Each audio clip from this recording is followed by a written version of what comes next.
Bagaimana kita akan ketemu Allah kalau kita tidak mengenal Allah? Nah, karena itu perlu kenal dulu. Kalau nggak kenal Allah di dunia, jangan harap akan kenal Allah di akhirat. Kalau nggak ketemu Allah di dunia, jangan harap ketemu Allah di akhirat. Kenapa? Karena Allah yang ngatur dunia ini, ya juga ya Allah yang ngatur akhirat. Nggak ganti-ganti, nggak. Allah sudah informasikan bahwa Allah itu laisa kamislihi syai'un, tak bermisal, tak bisa diumpamakan seperti apa, nggak bisa. Tapi aku itu sangat dekat, kata Allah. Nahnu aqrabu min hablil warid. Kami itu terlebih dekat dari urat nadimu. Nah, ini gimana cara mencari? Jangan sampai kita ibarat mencari kacamata yang sedang dipakai. Ini kacamata lagi dipakai. Setiap orang ditanya, "Pak, ngeliat kacamata saya enggak ya?" Padahal sedang dipakai. Mencari baju yang sedang disorong. Cari baju sedang dipakai. Masya Allah. Nanu aqrabu min hablil warid. Kami lebih hampir dari urat nadimu. Wa huwa ma'akum aynama kuntum. Allah bersamamu dimanapun kau berada. Tapi kita tidak menampak Allah, tidak melihat Allah. Kenapa kita tidak bisa melihat Allah? Ada dua kemungkinan. Pertama, karena kitanya jauh dari Allah. Kitanya yang jauh. Karena kita jauh dari Allah. Yang kedua, karena terlalu dekat. Itu ibu-ibu yang di belakang kan masih kelihatan dari sini. Ya, karena masih agak dekat. Ya, nggak terlalu jauh. Tapi kalau sudah berdiri di jalan raya sana, sudah nggak kelihatan lagi. Sudah terlalu jauh. Di belakang masih kelihatan. Kenapa? Tidak terlalu jauh dan tidak terlalu dekat. Ini tangan masih kelihatan. Kenapa? Tidak terlalu jauh, tidak terlalu dekat. Tapi kalau sudah terlalu dekat, nggak kelihatan lagi. Udah begini ngelihatnya, mana tangan saya? Nah, kalau sudah terlalu dekat, nah itu bagi orang yang arif billah, gitu ya. Dia tidak tahu lagi mana yang dirinya, mana yang Allah, gitu. Karena terlalu dekat, bingung dia. Kuliah di dalam, kau di luar, kuliah di luar, kau di dalam. Mana yang aku, mana yang kamu, bingung aku. Atau terlalu jauh nggak kelihatan, kitanya yang terlalu jauh dari Allah. Nah, makanya Bapak Ibu, ya yang pertama cari alamat dulu. Kemana kembalinya? Kembali kepada Allah. Jangan bergeser lagi itu, Pak. Bukan ke surga, bukan ke pahala, bukan ke bidadari. Ini kan bapak-bapak kan sering kali itu harap betul masuk surga karena bidadarinya banyak di sana. Khawatirnya angan-angan yang ditanam lagi hidup akan terbawa-bawa sampai mati. Kalau yang diangan-angankan surga, khawatir di perjalanan ada yang ngajak-ngajak, Pak, ini surganya Pak, nggak taunya kahyangan. Kalau yang diangan-angankan bidadari, khawatir ada yang ngajak di pinggir jalan. Pak, sini Pak, kami bidadari yang Bapak cari, katanya. Kayak yang cantik betul kelihatannya. Ayo mampir kita, nggak tahu kuntilanak. Kesasar. Nah nih makanya saya sering tekankan ya, ilahi anta maksudi, ya Allah kau yang kutuju, aku nggak nuju-nuju yang lain, ya Allah aku nuju engkau. Seperti kata Rabi Adawiyah radhiyallahu anha, ya Allah kalau saya beribadah mengharap pahalamu, berikan pahala itu kepada mereka yang butuh, aku nggak butuh.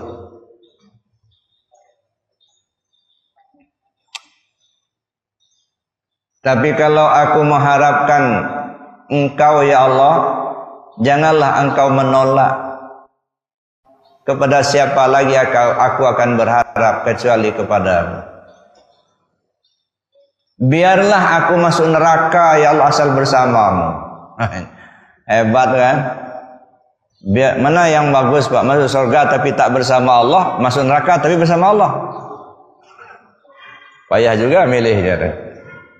Keadaannya neraka itu kan susah. Nggak ada yang susah Pak kalau sudah bersama Allah. Nabi Ibrahim aja senang dia bersama Allah, selamat dia. Nabi Yunus dalam perut ikan selamat karena bersama Allah. Ya. Fir'aun banyak duit, tinggal di istana tapi nggak bersama Allah, karam, mati di laut, tenggelam di laut. Biarlah aku masuk neraka asal bersamamu ya Allah, daripada masuk surga tapi tak bersamamu. Kalau diterjemahkan dalam bahasa ekonomi, biarlah miskin asal ada iman daripada kaya tapi tak ada iman. Itu kalau diterjemahkan dalam bahasa ekonomi. Biarlah miskin harta tapi ada iman, daripada duit banyak, rumah mewah, mobil bagus tapi nggak ada iman. Itu istilahnya lebih baik masuk neraka asal bersama Allah. Itu satu Bapak Ibu. Yang kedua yang perlu kita siapkan apa? Rute jalan yang akan dilewati. Datang kita melalui 4 alam, pulang kita melalui 4 alam. Datang kita melalui 4 alam. Alam pertama disebut alam uluhiyah. Itulah kampung halaman kita. Karena Allah akan menguji kita, khalaqal mauta wal hayat liyabluwakum ayyukum ahsanu amala. Allah ciptakan yang mati dan yang hidup karena Allah akan menguji kamu siapa di antara kamu yang terbaik amalnya. Untuk itu summa radadnahu asfala safilin. Kami turunkan ke tingkat yang lebih rendah. Turunlah kita ke alam yang kedua, namanya alam Jabarut. Di alam Lahud dulu kita sudah hidup di alam Lahud. Ruh kita namanya Ruhul Kudus. Ruhul Kudus itu sangat terang. Supaya tidak terbakar lingkungan karena terangnya, maka dia dibalut dengan sebuah pakaian namanya pakaian Kudusiyah atau pakaian Lahutiyah. Lalu turun lagi kita ke alam yang kedua yang saya sebut tadi, disebut alam Jabarut. Ruh kita berganti nama, namanya Ruh Sultani. Lalu dibalut lagi dengan pakaian lapis kedua, namanya pakaian Sultaniyah. Turun lagi kita ke alam yang ketiga, namanya alam Malakut. Ruh kita berganti nama, namanya Ruh Ruhani. Dibalut dengan pakaian lapis ketiga, namanya pakaian Ruhaniyah. Turun lagi kita ke alam Nasut. Inilah alam Nasut itu, alam dunia. Ruh kita berganti nama, namanya Ruh Jismani. Dibalut dengan pakaian lapis keempat, namanya Jasmani. Nah, ini pakaian. Jasmani. Ya. Jangan terkecoh Bapak Ibu. Yang kelihatan ini hanya baju. pakaian. Bukan dia yang bertanggung jawab ke Allah. Ini pakaian. Yang memakainya siapa? Itulah diri kita yang sebenarnya. Itu ruh kita. Dialah yang bertanggung jawab langsung ke Allah, yang merasakan senang dan susah. Dia yang akan diminta pertanggungan jawabnya. Kalau dia sudah meninggalkan dunia ini, artinya buka baju. Bajunya dilepas, dianya berangkat, baju kena nggak dipakai lagi, masuk gudang, namanya kubur. Yang bersangkutan pergi kemana sesuai dengan amalnya. Ini namanya kita berada di alam nasut, alam dunia. Nah sekarang kita lagi hidup, singgah di sini, mampir di dunia ini. Nggak selamanya, nggak di sini, mampir. Untuk apa? Liyabluwakum ayyukum ahsanu amala. Karena Allah akan menguji kalian, siapa di antara kalian yang terbaik amalnya, tercepat kembalinya ke Allah. Maka kembali kepada Allah sebelum ajal tiba. Allah ingatkan, wala tamutunna illa wa antum muslim. Jangan sampai kamu mati, kamu belum selamat pulang ke Allah. Selamat dulu kita pulang ke Allah, baru mati. Maunya ya begitu gitu. Nah ini yang harus kita usahakan, Pak. Waktu yang tersisa sekarang ini kita usahakan. Sebelum ajal kita tiba, kita sudah kembali dulu ke Allah. Nah ketika kita pulang, nah kalau tadi turun melalui alam 4, Lahut, Jabarut, Malakut, Nasut. Balik. Makanya inna lillah wa inna ilaihi raji'un. Balik. Ketika balik, kita menempuh 4 alam. Pertama disebut alam ruhiyah. Yang kedua alam siriyah. Yang ketiga alam nuriyah. Yang keempat alam uluhiyah. Nah untuk sampai ke alam uluhiyah ini 3 alam ini terjal banget ini Pak. Mana yang alam ruhiyah, mana yang alam siriyah, mana yang alam nuriyah. Kadang-kadang baru melangkah sedikit di alam ruhiyah udah tergelincir, belum nyampe ke siriyah. Ada yang sampai ke siriyah, masuk ke alam nuriyah, tergelincir. Kenapa tergelincir? Kena angan-angan tadi. Nah oleh karena itu, kalau angan-angan kita cuma satu, ilahi anta maksudi, ya Allah kau yang kutuju, yang kita tuju Allah. Apapun ajakan besok lusa nggak akan kita hiraukan. Kenapa? Bukan itu tujuan. Yang kutuju Allah, saya ingin kembali ke Allah. Di mana? Di alam lahut. Ini yang saya katakan tadi, rute jalan. Ini nggak mungkin kita ketahui kalau nggak kita pelajari dulu, Bapak Ibu. Ya, maka saya bilang, kalau ada orang rajin betul sholatnya, selalu di awal waktu, fasih bacaannya, tumakninah sempurna, puasanya Senin Kemis, banyak sedekahnya, bagus. Itu memang begitu aturannya, kita harus lakukan itu. Tetapi apakah batinnya sudah bagus, sudah benar? Belum tentu. Itu syariatnya bagus, ya, aturannya begitu. Tetapi apakah hakikatnya sudah benar? Belum tentu. Kenapa? Karena antara syariat dan hakikat 2 hal yang berbeda. Kadang-kadang benar secara syariat, belum tentu benar secara hakikat. Ada orang benar secara hakikat, belum tentu benar secara syariat. Nah, yang dimaukan itu apa? Benar secara syariat, benar secara hakikat. Dua-duanya sejalan. Syariat kita lakukan sesuai aturan Allah dan Rasul, hakikat pun kita pakai. Tidak bisa kita mengabaikan salah satu. Ada. Kalau dalam rukun Islam kan rukun agama disebut Islam, iman dan ihsan. Islam itu kalau saya ibaratkan ibarat buah, Islam itu turunannya kepada fikih, ini kulit. Karena yang dilihat kalau buah kan kulitnya dulu. Kalau Islam pembukanya yang dilihat itu apa? Perbuatan dan perkataannya. Si ibu itu orang Islam. Dari mana kita tahu? Dia sholat.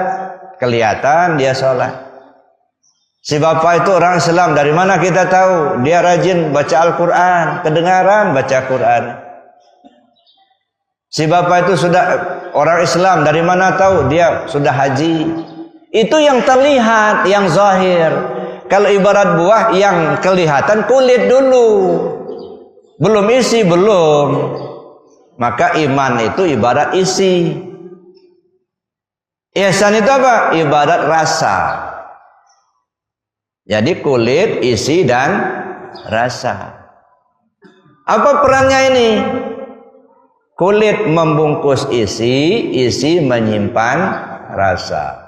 Ya, makanya ketiga-tiganya harus dilaksanakan. Tidak bisa kita ambil salah satu, tinggal salah satu rusak yang lain. Ya, oh saya mau syariat aja, nggak mau belajar tarekat, ya silahkan aja. Bagus kulit, rusak isi. Oh saya mau tauhidnya saja, saya maunya syariatnya, tapi nggak mau bertasawuf, silahkan saja. Bagus kulit, bagus isi, nggak ada rasa. Dorennya bagus kelihatannya, isinya bagus, begitu dimakan anyep. Kenapa? Rupanya dari makan gajah.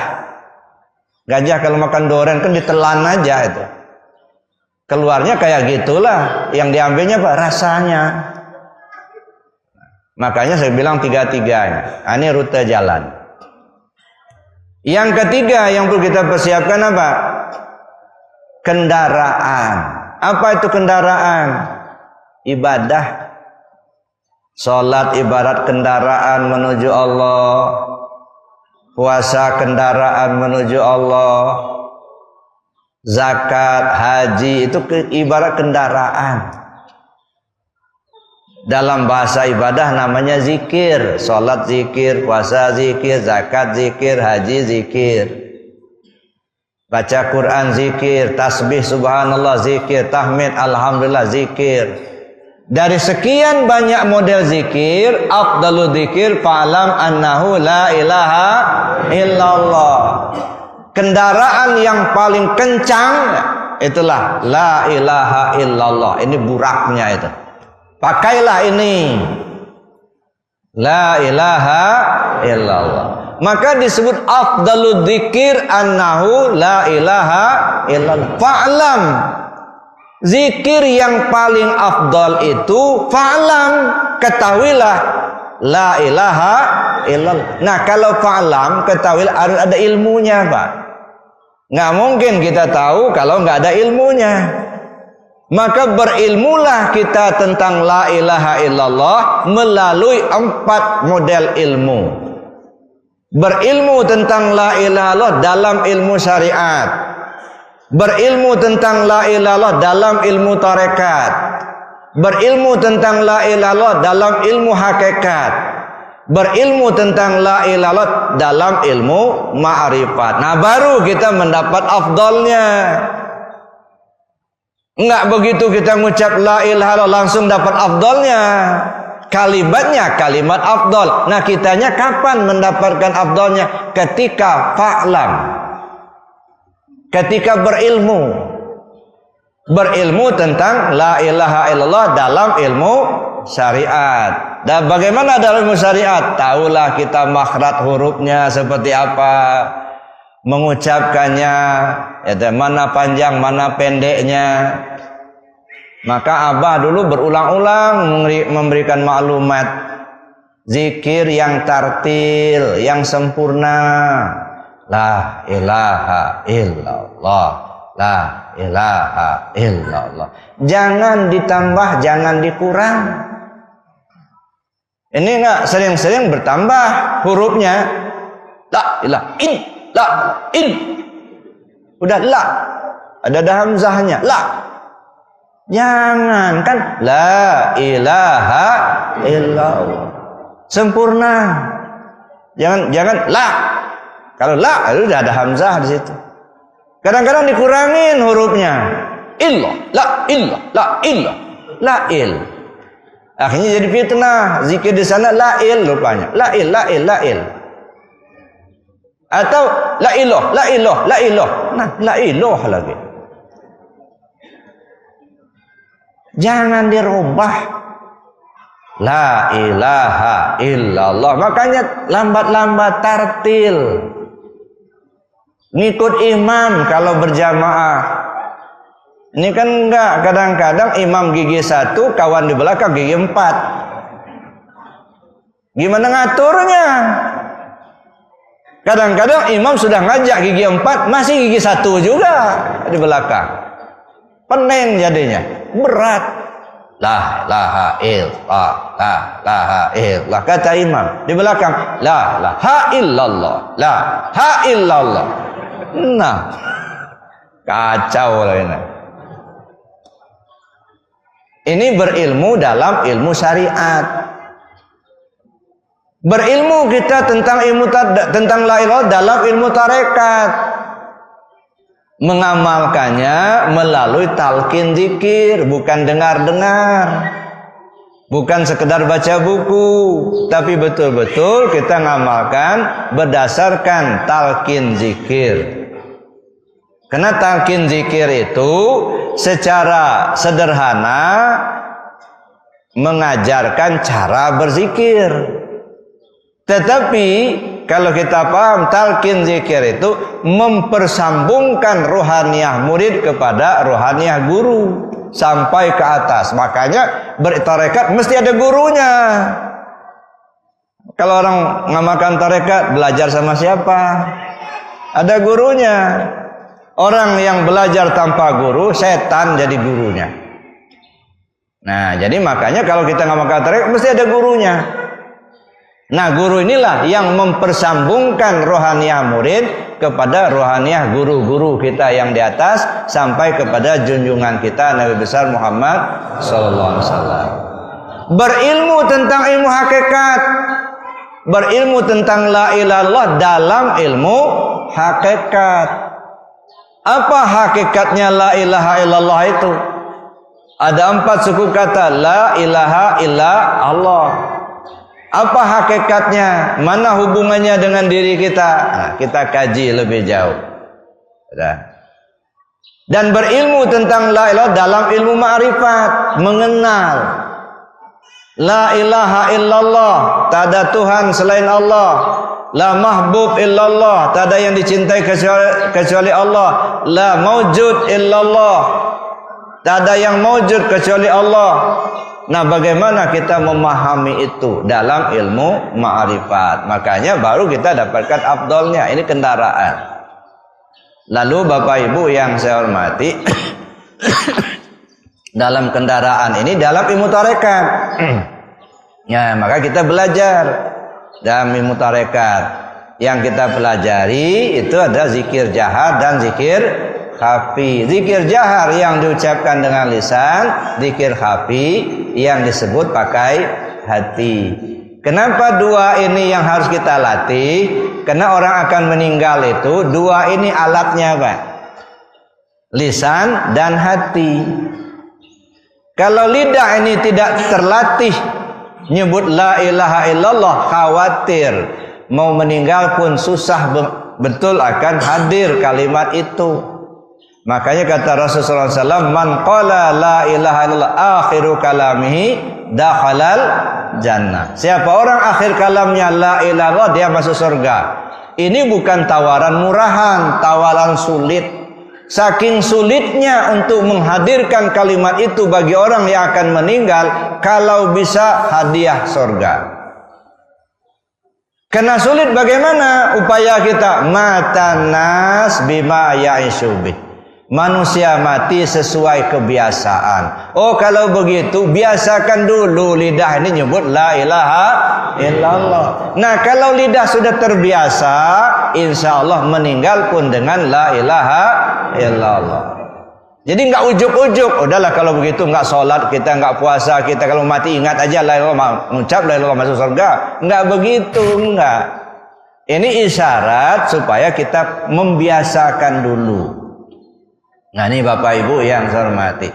Makanya dalam ilmu tarekat yang kita pelajari dan kita amalkan dari penguasa Abah, dari Suryalaya, Abah Hanum Suryalaya, apa kata Abah?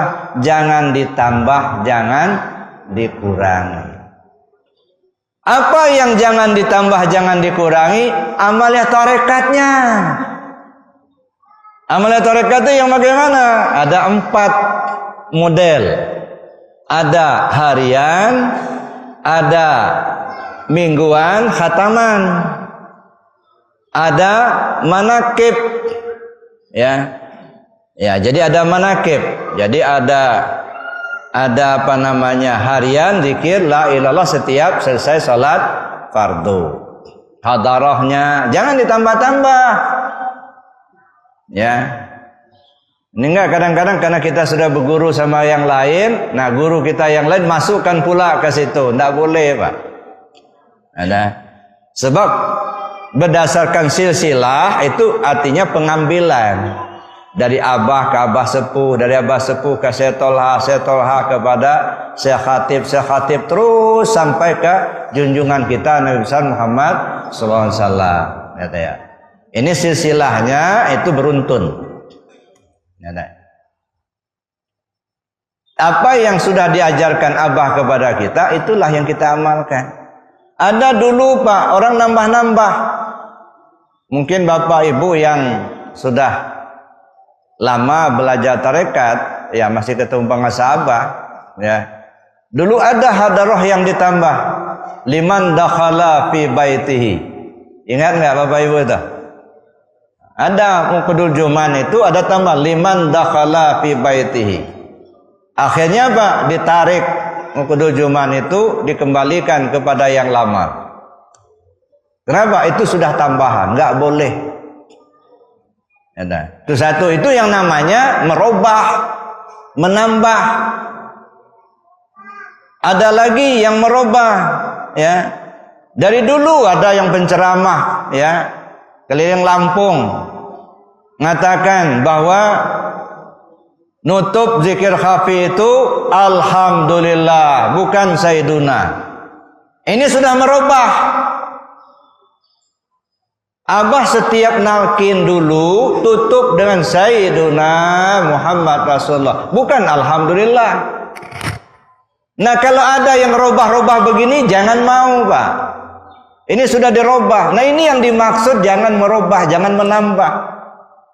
Adapun kita menambah amaliyah yang mungkin di luar amaliyah tarekat, itu saya kira boleh-boleh saja itu. Sesudah ngamalkan zikir kita baca Yasin, kan enggak apa-apa. Sudah ngamalkan zikir kita baca Hizib Jailani gitu. Sudah ngamalkan zikir kita mungkin kita tambah sholawat, enggak masalah. Bukan menambah amaliyah tarekat. Jadi kita bedakan dulu, gitu ya. Mana yang menambah amaliyah tarekat, mana yang menambah amaliyah saja.